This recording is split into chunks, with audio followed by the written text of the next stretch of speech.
All right. I'm going to call the May 24th, 2022 meeting of the Northern Ad Hoc Parking Committee open, and we are having trouble with our video recording today, so this will just be an audio recording. So don't adjust your set; it's fine. Well, we do have video recording. It's just not the usual 360 view. Oh, okay. It's what you see on the screen, so it's being recorded. Got it. Thank you for that correction. Right. Yeah, part of our technology isn't working the way it usually does. The first item of business is to approve the May 10th minutes. Do I have a motion to approve those? I'll second. Okay, and all in favor of approving them? I think it's unanimous. Thanks. Okay, so we have some items on our regular discussion items for parking. So we'll start with the Park Mobile implementation update. Yeah, sure. So we were supposed to have a training with Park Mobile on Friday. However, they had wanted to. They were just running a day or two behind on their end. They wanted to do it yesterday, but that didn't work for my schedule and Michelle's schedule. So we're scheduled with them this Friday to do the required training. We're also still trying to get from them the information we need to send over to our ticket processing software, UP Safety, to make sure those are integrated. Okay. So after this Friday, I'm hoping our next parking meeting will pretty much be there. Great. It's very exciting, I think, and I've actually seen, there was a little bit of chatter about it on Facebook, somebody saying, is this rumor true that we're going to get Park Mobile? And someone replied with, yes, do you sign up for the borough's weekly newsletters because you would see it? And this person was like, no, what is that? And so it's like, oh, I love this, that folks in the community help other folks find where they can get information. So obviously somebody's excited about it too. So yeah, I've heard from our parking control staff that they've mentioned it to people a lot about in town, and a lot of the a lot of business owners and a lot of visitors and residents are pretty happy about it. Yeah. I think everybody's like, ooh, I don't have to worry about it. The next thing on the agenda is a parking meter update. We had talked at our last meeting about the need to move from the mechanical meters to digital because we're running out of the ability of parts for the mechanical. And we asked could we consider getting digital meters that had the free 10-minute button on them, because so many people like that in other areas around here. So so our public works manager, I did ask him to get a price quote on that. He's I haven't heard back from him with that quote yet. Okay. So I will definitely, after this meeting, we'll double check with him about where that's at. Okay. So hopefully next time we can chat more about it. Okay, super. Okay. So I'm gonna bring up something that isn't on the agenda but is parking meter related, and that's the issue that was just raised yesterday about the fact that I guess, and I didn't have a chance to look through our parking regulations code completely, but I did a quick skim and I didn't see it. This something that says you cannot park at a meter all day long. If it's a 2-hour meter, the longest you can park there is 2 hours. And so this question of should we have increasing penalties for continuing to park there, even if you're feeding the meter, once you've reached the limit, should you be forced to move the car? So I did have a chance. So just make sure everyone understands what my understanding of it was we got a question about should meter violations be once a day, or should they be throughout the day if you still don't move your vehicle, get more tickets? Yeah. I did have a chance to look through our code. Our code does say basically that just one violation per day. And there is also language in there about it being a violation to feed the meters. Oh, okay. However, looking at the other code that was provided to me in other towns, this time I didn't cite Doylestown Borough, someone else did. Their code does say every hour after you violated the meter time is a separate offense. And so I think the question raised to the committee is, in Arbor Borough, if you park at a meter beyond the expired time, should it be just a single violation each day, or should it be, every hour, every 2 hours, or some time period you get additional tickets? And I think the reason the concern was raised was, I guess in this person's opinion, even with a ticket, even with a fine of $20, a fair number of people in town might say being able to park all day at the meter for $20 still sounds like a pretty good deal. So yeah. And so I guess my question was, I mean, obviously, if we wanted to make a change, that would be an ordinance change. I don't think it would fit in the ordinance that we just advertised, so I don't think we'd want to revise that. So it would, if we wanted to do something about it right now, it would almost need to be its own ordinance.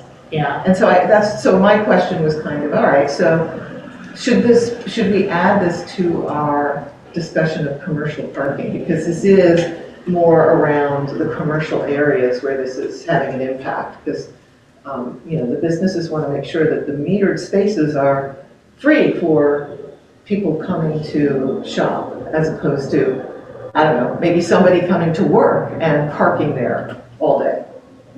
That's really not the intent of the meters. It's not to provide employee parking, but to provide customer. Yes, Bob? I think that's fine to add it to commercial parking, but can we just all agree first that, so we don't have to discuss it again, that probably that's a good idea to create yes. a violation for every hour, and then just put it into that bunch of policies that we'll discuss with commercial parking. I agree, but I would also say I don't think we should feel bound to any decisions we make right now, because we may find that as we start looking at all the other bits of commercial parking that, maybe we want to tweak that a little bit, Okay. and how we actually put it into practice. Okay. But I think you're right in the fundamental. I think we're agreed that we don't want people using the meter spaces for all-day parking. Okay. Yeah, Yeah, just think so- that'll give the mayor some ease to understand. Yeah. Agree with that in principle. Oh, yeah. Oh, definitely. But Okay. the point is, if we wanted to immediately remedy this, we'd have to do an ordinance. And this feels like a really small thing to go through because it's not an insignificant thing to do an ordinance. So it seems like a small thing to just do by We itself. can, bundle it at the end. Yeah. Cool. Does that make sense? Yes. Okay, cool.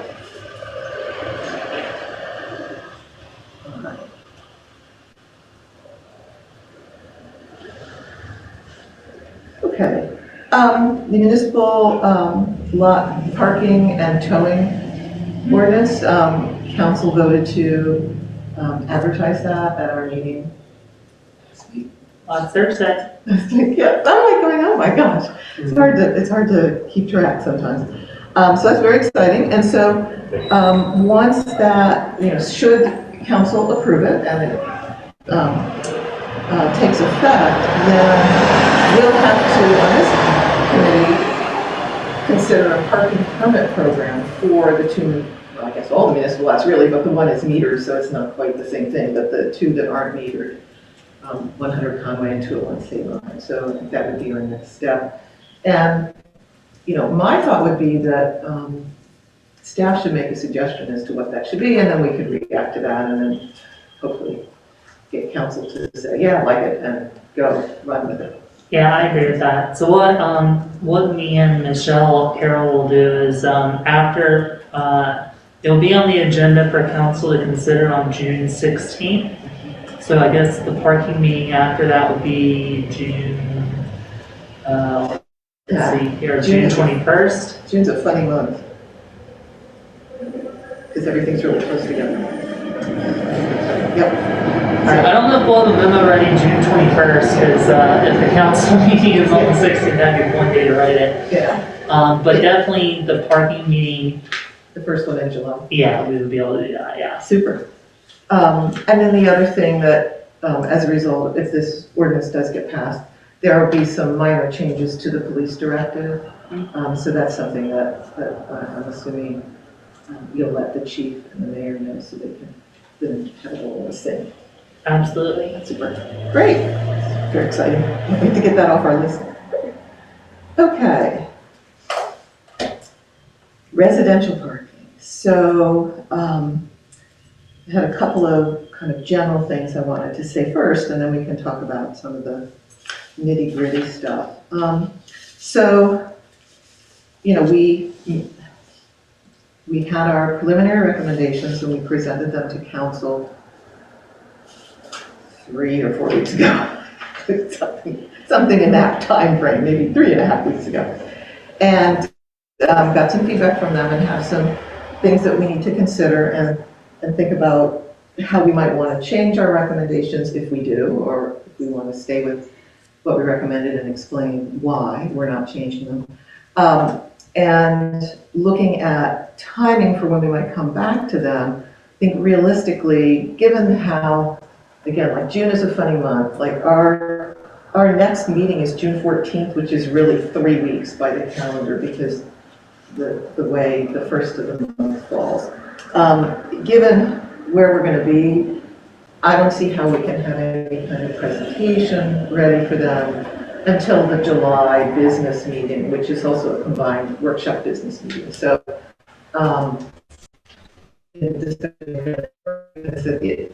that seems like the right time frame to be aiming for. Does that sound good to you guys? Okay.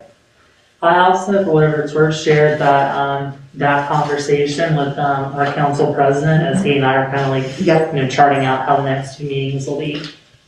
Mm-hmm. Yeah. Yeah, and well, and I had intended after today's meeting to look back to Fred and let him know where we stood on all this, but I wanted to check in with the committee too, so I could speak on behalf of the committee a little bit too. So I will be getting in touch with him on that. So one of the things that I would ask us to keep in mind as we start discussing the feedback that we got from council and how we might want to change things or not change things is just to keep in mind that the parking concerns that we've been like raised over, you know, the last 5 to 10 years, various times, one, you know, brought up either by residents or by council members, but to keep those in mind and recognize that if we decide to change a recommendation, that may mean that some of those concerns can't be addressed then.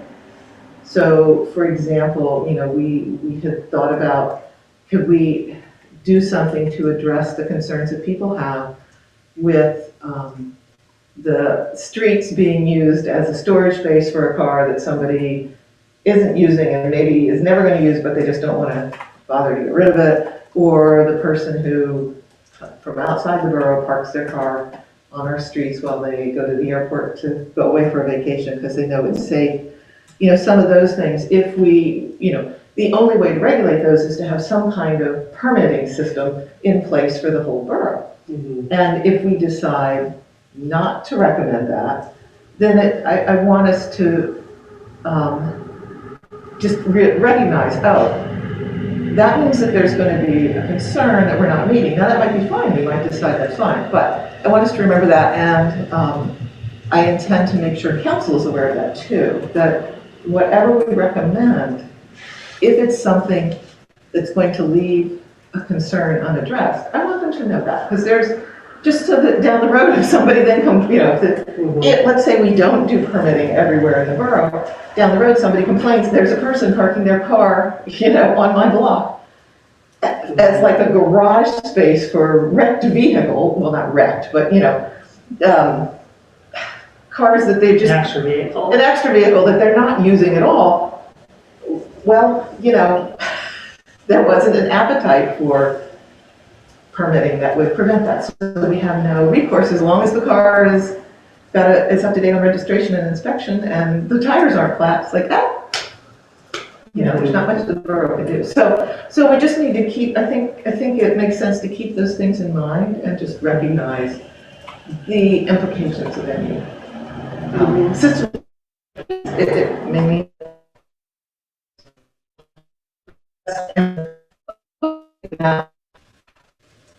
this will at least give some guidance or background or whatever for future decisions too. Should we decide, well, we don't want to recommend something, that it will help the future council starting from scratch. So anyway, Bob or Rob, do you guys have any thoughts on that? Well, I think we're talking about Fred's email partly. Partly, And just all things in general. Right, I mean, Fred's suggestions are very reasonable on their face, but then when, in the context of this whole discussion, yeah, it's worth keeping in mind.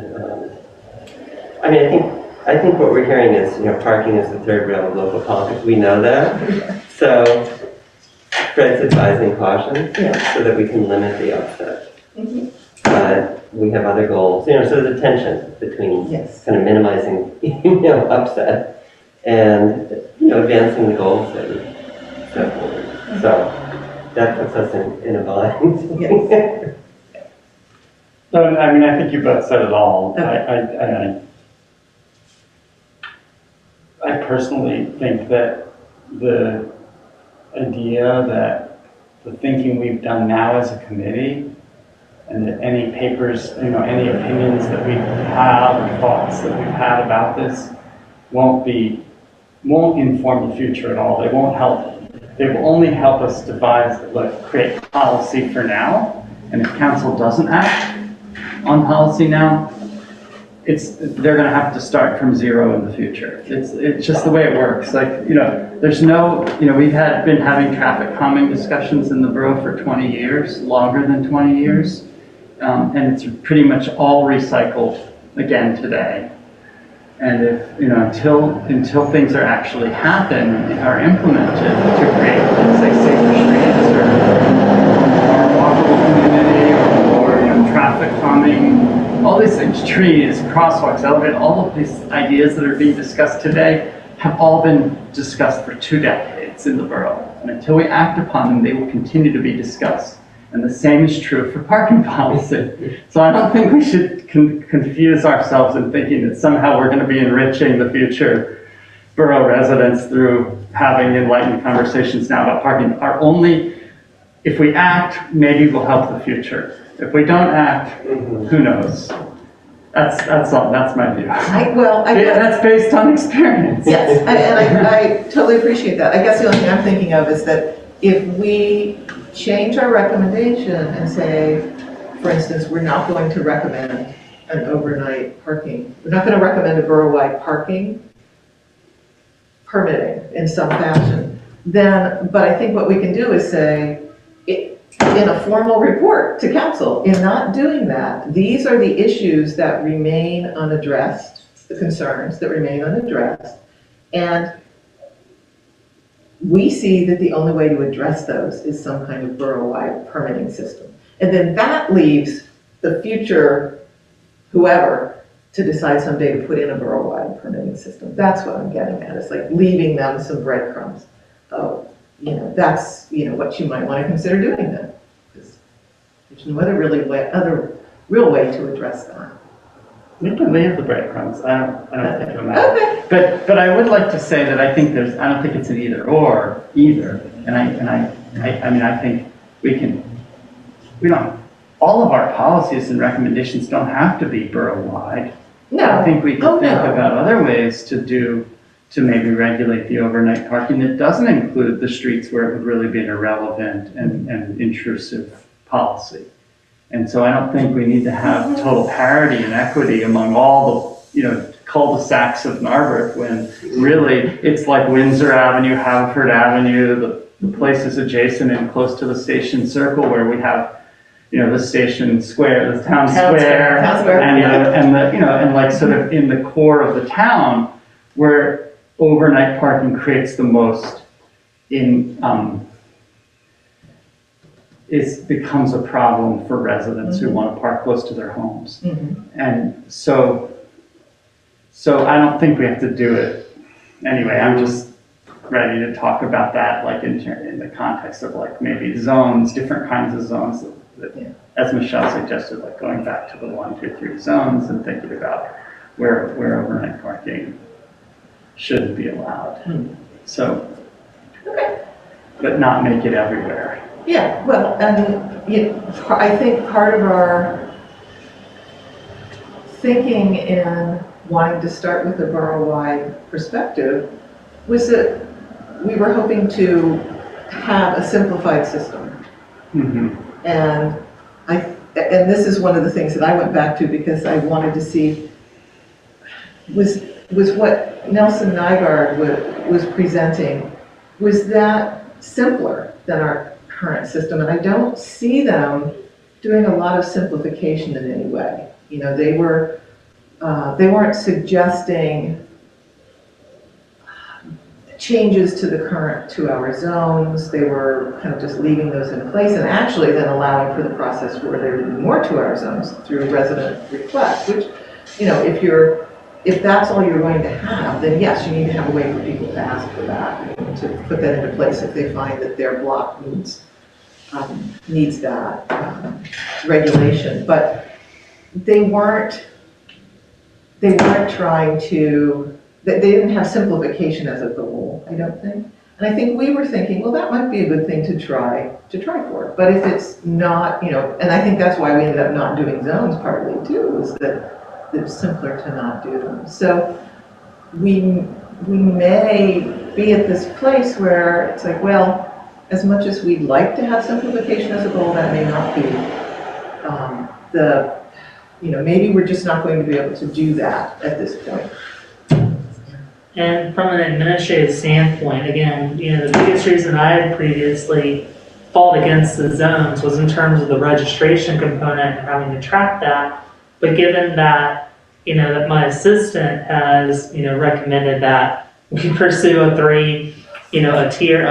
staggered registration program, I think that really kind of, removes that argument and makes me, not really resistant in the way I was before to 3 zones. Okay.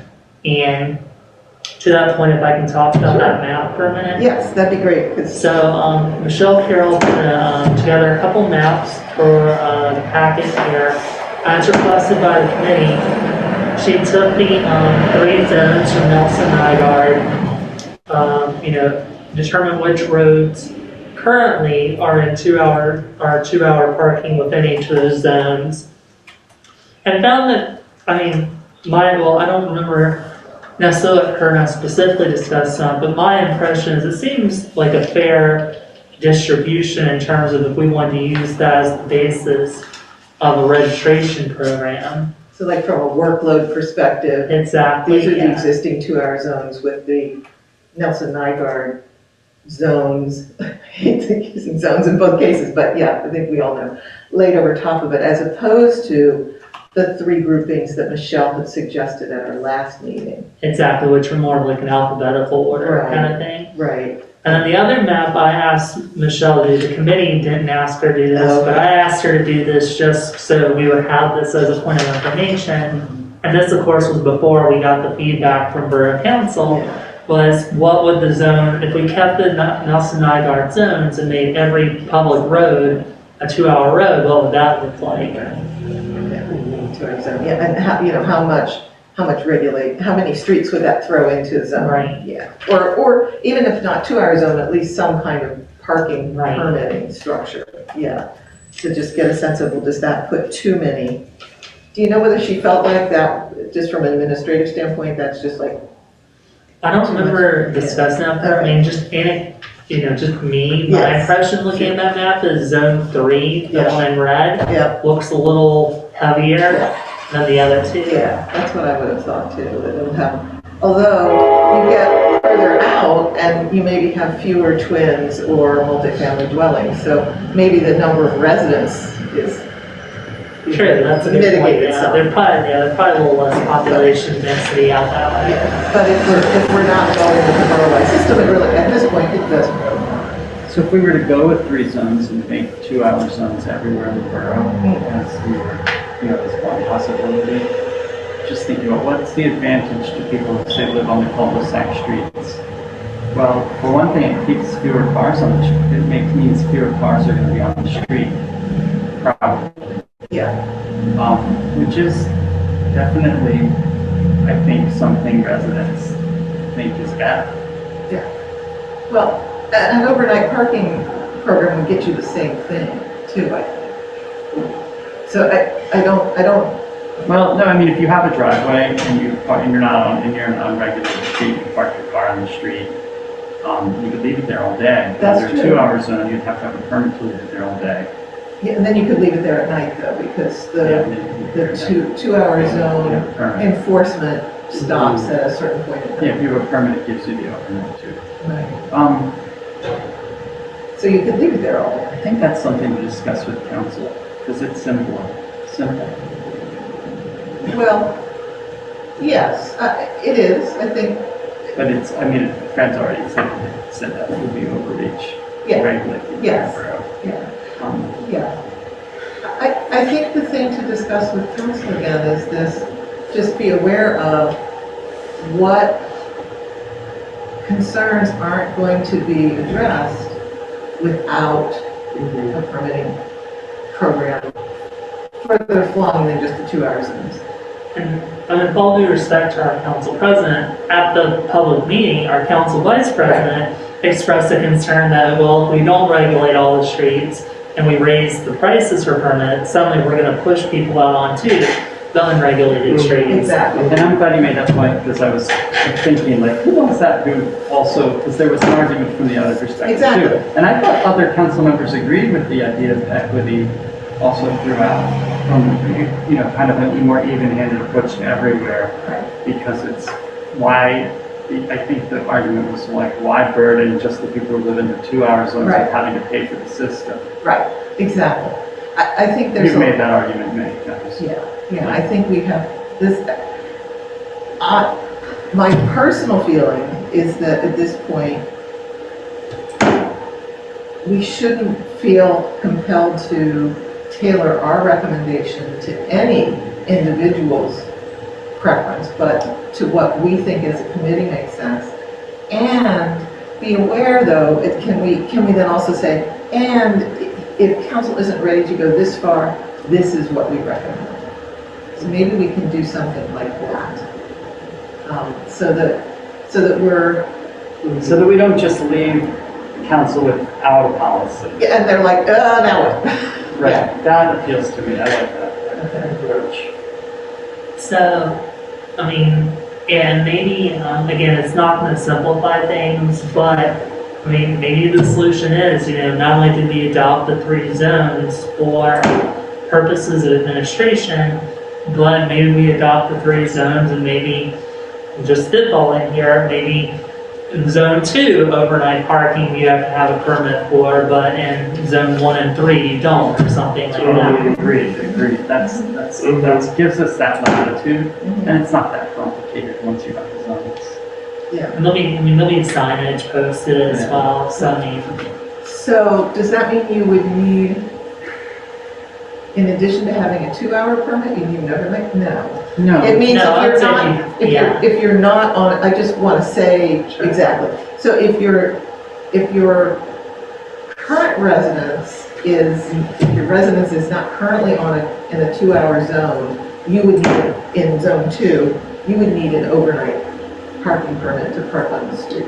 Yes, maybe actually the simplest way I was thinking of accomplishing that goal is for any 2-hour zone in zone 2, for any 2-hour parking area in zone 2, it would just, the enforcement wouldn't end. It would be perpetually a 2-hour zone unless you have a residential parking. Oh, so we would change the enforcement hours. That makes a lot of sense. And then it's not a separate permit. And then or anything like that. in a place that's not a 2-hour zone, Yeah, would you have it, would you? That's yeah, up to you all, I mean, yeah. I would say maybe, maybe not.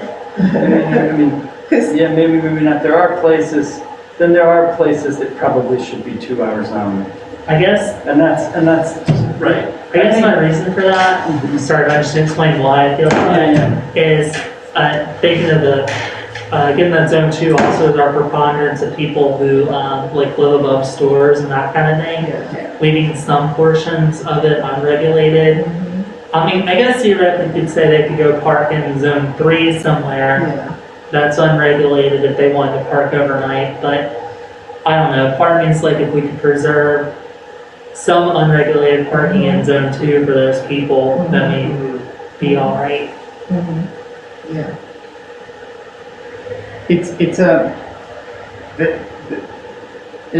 I think you're suggesting in a way like this idea that we don't have overnight permits ever. We don't have an overnight permit. We just have the permit.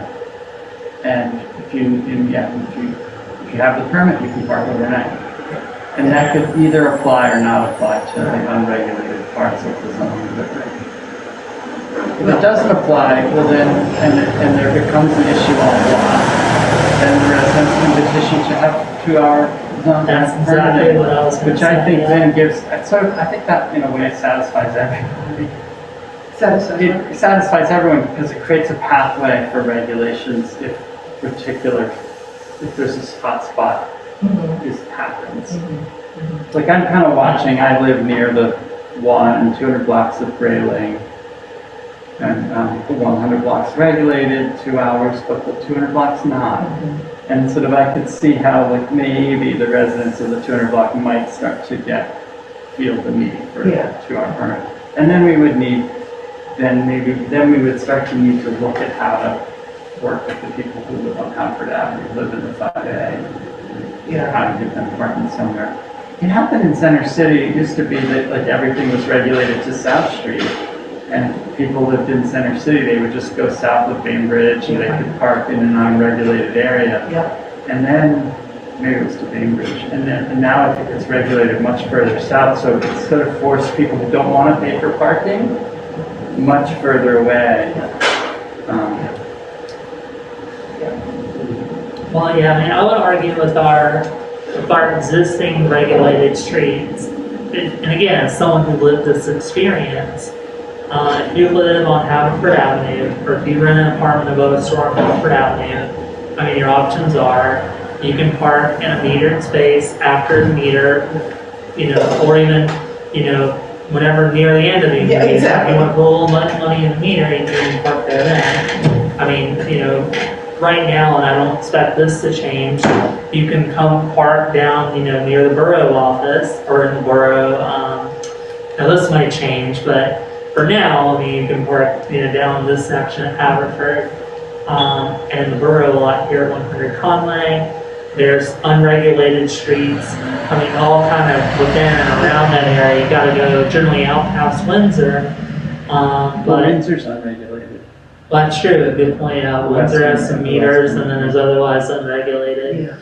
So there's some special circumstances where there might be people with mobility issues or that kind of thing, but I feel bad, but like that's something I think, I don't think the borough can be responsible for everyone's life choices in terms of where they chose to live and the parking. Well, and it's kind of hard to imagine someone with ongoing mobility issues renting an apartment above a store on Haverford. That just could be really problematic for them. I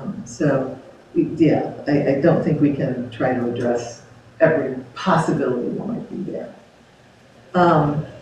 Okay, so it's like, okay, where does this leave us? It's like the question. I don't know, because largely it's based on what I said. I really agree with what Bob said, that I think the modified recommendation of council is we adopt the 3 zones, and in zone 2, 2-hour permit enforcement is 24/7. on the 2-hour, on the existing two. We don't change where any of the 2-hour streets are. But within zone 2 where they are currently, we make it 24-hour enforcement. And then elsewhere in, zone 2 or elsewhere in the borough, if people are running into issues on unregulated streets, they can come petition borough council to make it a 2-hour street. The other thing I'd throw out there maybe to consider is, maybe you say,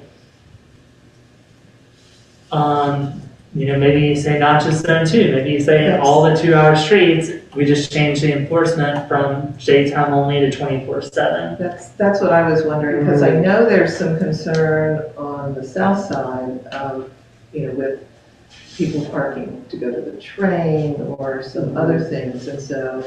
I never found that thought. How is that different than the idea of lifting or just making 24-hour enforcement with every? I was originally only thinking zone 2, sorry, but now I'm thinking every zone. Yeah. Samantha, can you just say again, what does that accomplish going to 24/7? It means the overnight Take care of the parking. overnight parking. So people would not park effectively like after 6 o'clock. Or they'd have to get a guest permit. A gas permit. Okay. Yeah. Yeah, or if you have a 2-hour, if you do have a residential permit, and Then you wouldn't be able park to. overnight. So if somebody's son or daughter comes home from college and they comes in from out of town and they want to park, they just get a guest permit. Okay. And they go online, they get the guest permit. Okay. So this would catch the folks that are parking for vacation. That's correct. Yes, but only on the blocks where there's current regulation. It's not going to, they will then go and park on a non-regulated, which they would do But I think, anyway. which they do, and I think to address the council vice president's concerns and the concerns from this conversation, instead of us as the borough just, dropping the hammer and being like every road's going to be a 2-hour zone, I guess we just organically leave it to the borough residents, to let us know where the problem areas are, and have this process to request a 2-hour zone. Right, and that's in keeping with how it's always been, right? I mean, at least for decades. Yes, But but do we have a defined process now that's like streamlined? But Nelson Nygaard, I think, outlined Yes, one. they Because that would be, because then I think we should put that in and Oh, have that definitely. ready to roll Yeah, as that's- part of this, yeah. so like that process. can I just, So it could be publicized if people get sure. concerned Oh, that they want definitely. that. Okay. So I just want to bring us back to, I don't remember if this was slightly before my first time on Borough Council or if it was while I was on Borough Council, but there was a lot of conversation about parking. And that's what led to Borough Council deciding to do the parking study. And one of the things that was driving that was that council was hoping to get to a place where they wouldn't have to have people coming to petition for more 2-hour zones, because they felt that there was all this 2-hour zone creep, and they really didn't want to keep doing that because it felt like it was making a much more complicated system out of something that shouldn't be so complicated. So I just want us to be aware we're kind of looping right back to that. And that might be fine, it's just, I'm just really aware of how, wow, that was a goal at one time. But I don't agree with your read on it. I think what we're suggesting is very different than what was happening, I was there, so I know what we objected to.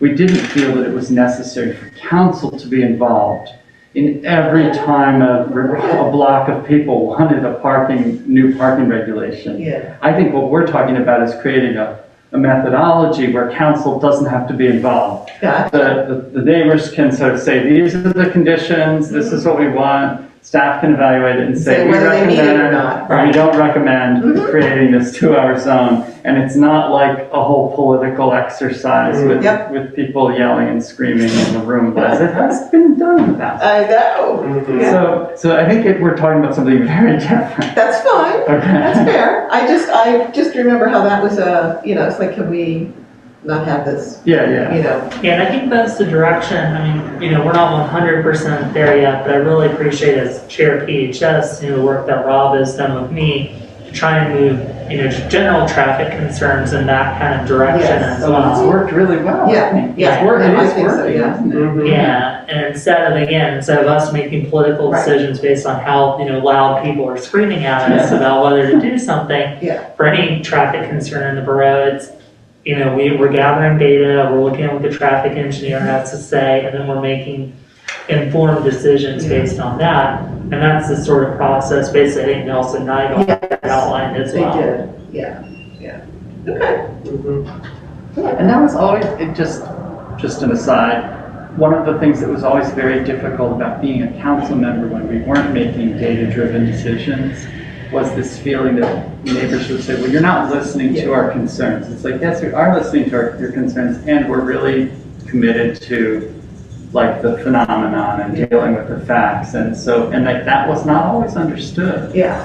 Yeah, It's yeah. like, well, you don't like me. Well, no, Yeah. I do, it has nothing to do with whether I like you or not. Yeah. It's really, and also I think the Nelson Nygaard study actually came out of the fact that the neighbors on the south side didn't think there was enough parking to sustain Mhm. the commercial use of the Yep. church. Right, Right. And so, like, sort of the borough felt the need to demonstrate that what the traffic engineers of that development were saying is that the south side could sustain the commercial use. And it was like sort of closing the barn door after the horse ran away. right. Mhm. Yep. Yep. Mm. I And think it was proven. yeah, I think there were a lot of goals with the We don't have project to study, and that was, litigate. That was one of them. that was one of them. Mhm. Yeah. So, before we move off of this and say, okay, we, got a recommendation here, I want to talk just a little bit about the idea of enforcing the 2-hour zones 24/7. A couple things. When we had talked before about having an overnight parking permit program, we weren't talking about having those enforcement hours be 24/7. We were saying maybe that would be 1 to 5, no parking 1 to 5 a.m. If we say, and that with like the parking controller starting a shift at 4 in the morning every once in a while to actually look for people who were parking without a permit. What do we mean by 24/7 enforcement when it comes down to actually enforcing it? So how would that look? Yeah, I don't think it would be obvious, it Yeah. wouldn't be actual 24/7 enforcement. But I think what it'll be is, it will give residents the opportunity to say like, hey, like, this car has been parked, overnight for the last day or two or something like that. And then we could check it out. And I think it would still be, again, I'd have to look back at the information the chief sent us, when this question was originally posed, and I'd have to talk more with the chief about it. But again, I would still envision some off-schedule, shifts for our parking controllers to, do this enforcement. Again, not every day or every week, Yeah. but at least random and often, so people know that, they're not gonna get away with it. Right, yes. Mhm. Because I think that, to think that it's just going to be enforced by residents reporting a Right. possible violation, so many people are just like, I don't want to bother, I don't want to, I don't want to upset a neighbor, I don't want to, even though they could report anonymously, they don't want to do it. And so then there's like, well, why bother if you're not going to enforce it? So I think it does make sense to have some, here and there, actual parking controller enforcement of that. Yeah, and again, with the caveat that that's something, I'll want to talk more with the, chief and, the mayor about as well, of course. Yeah. Mhm. Now, the chief also raised had some concerns with having an overnight parking permit program. And, a couple of them are around somebody is visiting your house and they aren't expecting to stay overnight, but then they decide to, for whatever reason. Are they going to get a ticket then because they're parked on the street? And I think and then also the question of somebody who's come to a bar or restaurant in the borough and decides, you know what, I'm not in any condition to drive home, so I'm gonna go walk to my buddies and stay overnight with them, and I'm leaving my car where it is because I don't want to risk driving it in the state I'm in. I can walk, but I don't want to drive. Are they going to get a ticket? How do we address those concerns? Guest permits, we have them. Yeah, there's a lot of people who are saying, yes, but I don't even know that I need one, and now you're going to ticket me, and so how do we answer that concern? And what if I don't have access to the internet? And yeah, so I would say, obviously with how serious the public danger drunk driving is, I guess I would say that how many people are coming, with all due respect to the chief, and again, I haven't had a chance to directly talk about this with him, but just pondering here, how many people are coming to the borough who are going to be going to one of our, bars or restaurants and are parking in a 2-hour zone as opposed to parking at a parking meter? In which case, at a parking meter, you would be able to just leave your car there overnight without any real, fear of getting a ticket. Yeah. So maybe that's what I throw out there for that. And again, I think people have to take some level of responsibility for their actions, and it's not our job as the parking committee to solve everyone's problems for them. Right. Again, if you know that you're going to come to the borough and probably be in a situation like that, well, then you also should know if I park in a 2-hour zone and can't leave in 2 hours, then I'm possibly going to get a ticket. Yeah. And then I would say, the same thing for, especially now we're not talking about making every street regulated. I would say the same thing for people going to someone's house party or whatever. If you know you're going to possibly be in that situation, don't park in a 2-hour zone. Park in one of the unregulated areas, or move your car. Right. Or have somebody move your car for you. Or, and let's say, even in the event that this does happen, this unexpected, because again, we're talking an unexpected situation where someone could not have planned to get a guest permit in advance. What's the catastrophe here? You get a $20 ticket. Right. Yeah. Mm-hmm. If $20 is, the cost of, if that's what's going to change your life decision, again, I don't know what to say. Mm-hmm. I think it's important when we make our recommendation to state that the council needs to assume some level of personal accountability among drivers and guests. And so, I think, I was thinking sometimes of some of the residents who said, well, what happens when my daughter comes to visit and now they have to get, it's like, well, then your daughter will have some personal accountability to make sure that their car is not parked illegally overnight. Yeah. And I think that's a sentiment that's really kind of bipartisan, and especially maybe not. I hope so. Yeah. This seems like I think personal accountability has always been something, and freedom has always been something that's been pretty nonpartisan. Yeah. Yeah, the situation you said, if a relative is coming to visit, again, that's exactly what the guest permits are for, and you should be able to plan in advance. Hey, I know my relative is coming to visit. I need to get them a guest permit, or else they're going to get a ticket. Yeah. Or even if you don't know in advance. True. You can go online and get one. Now, I realize sometimes you can't go online, but that's got to be pretty rare. These guest permits are only in the regulated. True, exactly. So, we could end up at some point where regulated block petitions become unregulated. That's right. Yes. Right. So, and that's a good, we should have a methodology for that too, a process for that too, because it's the same Well, process. I think it would be kind of the reverse of whatever process we suggest for getting a newly regulated street. It's like if you now fall below those benchmarks, then you apply for it, then we can unregulate you.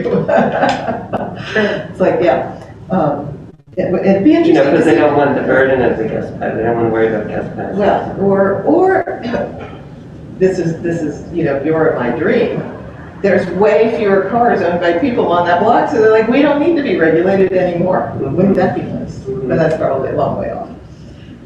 But that's, at some point I could see, not needing 2 hour zones anywhere. That'd be wonderful. Okay, so I think where we are is that we're looking at making some changes. I think we're initially thinking just in zone 2, but then we talked about, well, maybe we should make the changes to all of the currently regulated 2 hour zones. So that would mean, in all 3 zones. And would we though still want to kind of like think about it as 3 different zones because of this staggered rollout or staggering expiration dates that Michelle has suggested? Right. And so we would still stay with the 3 Nelson-Nygaard zones, knowing that it's not trying to say that there are different regulations in those 3 zones, which is what Nelson-Nygaard was suggesting initially. They had different enforcement hours. That's not the reason why we're using it. We're using it more because of the administrative expiration date. And it is some reasons. Excuse me. And I mean, it does leave open the possibility for council in the future, Yes. if they need to tweak regulations specific to the zone. Exactly. So it like kind of sets that up for it, and then it gives you a mechanism. Well, I was just thinking, I think it can be multiple reasons that we created the zones. There's an administrative reason, there's a regulatory reason, but there's like the overlay of the 2 hour zones into the yes. It's what you said. I think the point I'm trying to make is it's not that it's simplifying anything, which is I think if you just have a very high level thought of the different things Nelson-Nygaard has suggested, it's very easy to think, oh, they were simplifying by going to 3 zones, but they weren't, because they were leaving all the 2 hour zones in place. They didn't take those away. So it's like, it just. It does simplify though, because the enforcement's different. So like if you live in zone 1, you can park anywhere in zone 1 with your permit. Well, we haven't decided that yet, so we need to, and they were suggesting that, but the reason they were suggesting that is because they didn't think we were going to be using license plate readers. They said that if you then move to license plate readers, then you might want to do street by street, not the whole zone. Okay. Yeah, I read some more again since our last meeting, because I was like, really good. So I think that is something we still need to talk about, would this permit allow you to park anywhere in the zone or just on your street, which is, what we talked about before. So let me see, is this maybe a good thing to switch to talking about now? Probably, since we're kind of there. Well, it's 8:57. Yeah, exactly. So Could we say that's what we I was already thinking, so we could, Can we just say we've already discussed that and make that decision? that's what I was going to say. Are we happy with staying that you're able to park anywhere on your street? And only in zone 1? But only is it then going to be only in your zone? So for instance, we've got, is that Dudley? I always get it. I can't tell. But, we've got the same street in 2 different zones. So are we saying that if you have a zone 2 permit, you can only, are we going to say your permit actually says zone 2, or is your permit going to say, no, it's your street, and so you can park anywhere on your street? I think this starts to create the toothpaste problem again, but if we do that, because we now have a pathway for a block to get more regulations. So for example, if Conway or Dudley starts to squeeze up into zone 3, like if parking, I don't know, actually, is there regulated parking on Dudley on zone 3? In zone 3, no. Oh, then it's not going to be an issue. Maybe it is. No. Well, this is Essex. I think the one that The goes alternative is to do this street by street plan only in zone 1, because you don't have any confusion in zone 1 where a street is part of 2 zones. Right. That doesn't happen on the south side. Well, keep in mind too, the way again, Michelle knows how the technology works much better than I do. But I think the way I would hope it would work is if we're using the license plate reader, again, when you register for your permit, you'll be registering for zone 1, zone 2, or zone 3. And when the license plate reader, when you put that information into the system, it would say which permit someone has. Right. So I don't know if Nelson Nygaard, 5 years is a long time in terms of technology. Yes. So I don't know if the system was like that, or, so maybe that was different. But I do think now, even if we're using license plate readers, I think we could probably do those zones. I think we want to sign it really well. Yes. Like, my main concern would be the residents don't get confused That's what, as yes, to where they can and can't park. that's where I was going next. It's like, well, so from a technology standpoint, I think the software can handle whatever we decide we want it to do. The question is, what's going to get us a good result with the least confusion on users' parts? Because, if you tell me, if I'm right now used to, I can only park in my block, and now you tell me I can park anywhere on my street in my zone, I'm gonna be like, where the heck's my zone? Well, no, I would say that's why I'm saying we Yeah. probably just go with Nelson Nygaard. If we're gonna do this, we should just go all in on it and just say that you can park anywhere in your zone Okay, and not just anywhere on your street. okay. So a synonym for zone would be neighborhood. Could they call it Ooh. neighborhood 1, Neighborhood neighborhood 2, neighborhood 3? I like that, Bob. And then, I was trying to. I like that. The word zone is. Yeah, well, and then we can still talk about a 2 hours. And you can say, look, you can park anywhere in your neighborhood. You can park That's a anywhere in the 2 hour zone. 2 hour neighborhood. Well, yeah. In the zone, in the neighborhood 2. You're in neighborhood 2, so you can park anywhere in neighborhood 2. Yeah. Or on your block, is that right? Or Yeah. anywhere in your block. No, anywhere in neighborhoods. Whereas neighborhood 1, though, we might want to, as Rob's suggesting, maybe we just want to say you can park anywhere on your street, named street, in neighborhood 1. I don't know, most of neighborhood 1 is already regulated, so Okay. I don't know that I think if you create, this is where the whole, simplification thing is, if you create different rules for different neighborhoods, then it gets really confusing. So maybe we should just have Michelle change the words on that map Well, yeah, we can. immediately, so we start using these new language. We can start using it, and that'll I think it's the idea, but I think we can marinate on it. Yeah. For Yeah. There's Yeah, we don't something, have to there's immediately. other words, but none of them are as good. Yeah. So to take zone 1 as an example, Yeah. if you do this where you can park anywhere in your zone, then you're gonna have people parking in the unregulated. Mhm. But I guess that would happen anyway. That would happen anyway. So it's not that big, it's not really a change. Yeah. No, I mean, for the people who are unregulated, it's not really a change. No. Different. Where it's a change is for the regulated people who right now can only park in their block and might find, Right. my block is totally parked up. And Right. so then they have to go to an unregulated, so let's say I live alone here and I'm only allowed to park on my block and it's full, I gotta go all the way down here and walk several blocks to my house. Do I want, no, it'd be nice if I could park down here because there's open space, but I can't because I don't live on that block. So that's the beauty to broadening that, where you can park if you're Yeah, so that's the benefit. Is there some cost that I'm missing, or negative of doing a zone-wide? Now, the only concerns I had, well, I said really the only opposition I had to was in terms of people registering for the permits, which I now know is a moot point. right. Okay. Yeah. Okay. All right. So we've reached our limit. Bob, we're 3 minutes over your Okay. limit. So thank you for. So I think we're. I think this is really good. I think